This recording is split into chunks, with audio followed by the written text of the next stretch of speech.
नाम है वो सिर्फ हिंदुस्तान में ही नहीं बल्कि पूरी दुनिया में उनकी उन क्वालिफ़िकेशंस के वास्ते याद किया जाता है जिसके तहत उन्होंने हिंदुस्तान को जोड़ के रखा, हिंदुस्तान में अनेकता में एकता का जो उन्होंने सबक दिया और वो साबित करके दिखाया, जो उन्होंने टेक्नोलॉजी को बढ़ावा दिया, जो हिंदुस्तान का नाम पूरी दुनिया में उन्होंने फॉर सर्टन पॉजिटिव स्टेप्स के लिए आगे बढ़ाया। और साथ साथ जो यहाँ की जो डिविसिव पॉलिटिक्स थी, उस डिविसिव पॉलिटिक्स का अगर किसी ने सख्ती से मुकाबला किया तो वो स्वर्गीय इंदिरा गांधी जी थी, जिसके नतीजे में आज आप देखते हैं कि हिंदुस्तान एक एंटिटी के तौर पे, एक जॉइंट एंटिटी के तौर पे मुल्क है, लेकिन जिसको आजकल की ताकतें फिर से तोड़ना चाहती हैं अपनी उन गलत पॉलिसियों की वजह से, अपने उस गलत एजेंडा की वजह से जो साल से बल्कि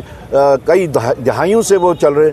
लेकिन जहाँ तक इंदिरा जी का ताल्लुक़ है, इंदिरा जी के नाम के साथ में जो अल्फाज वो इस्तेमाल करते हैं, नेहरू जी के नाम के साथ में जो अल्फाज इस्तेमाल करते हैं, वो तो किसी बड़े साहब ने कहा था कि 1000 साल भी अगर आओ, तो हम कहते हैं कि अगर 2000 साल भी आप कोशिश करो तो वो नाम आप मिटा नहीं सकते। योगी जी ने किस तरह देखते हैं? ये तो उनकी डिविसिव पॉलिटिक्स का नंगा नाच है।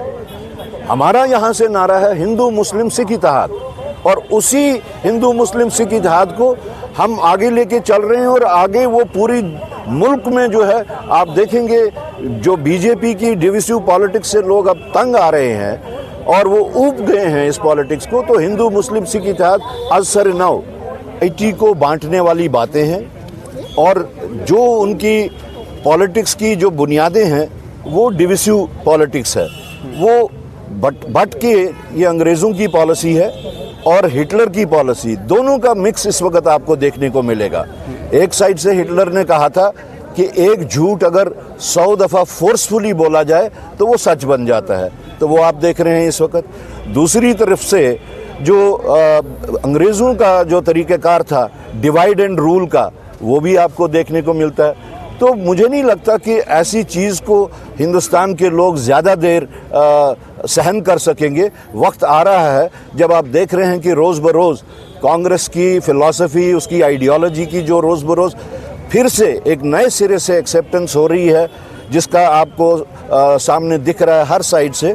तो बहुत जल्द वक्त आने वाला है जब बीजेपी की और RSS की डिविसिव पॉलिटिक्स को यहाँ से जवाब कर दिया जाए। फैक्ट फाइंडिंग कमेटी का ताल्लुक है जो रविंद्र शर्मा जी की अध्यक्षता में इस वक्त काम कर रही है।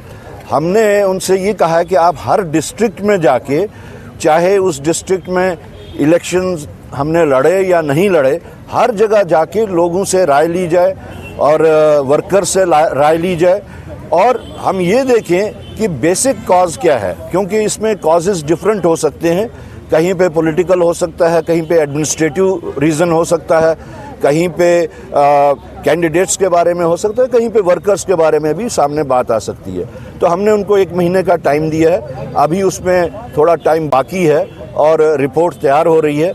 जैसे ही रिपोर्ट आएगी उसके ऊपर फिर लाइन ऑफ एक्शन ड्रॉ किया जाएगा। तो इलेक्शन के दौरान ही जिन्होंने अलायंस के स्पिरिट को तोड़ के वो मैदान में उतरे थे, उनके खिलाफ तो एक्शन हो चुकी है।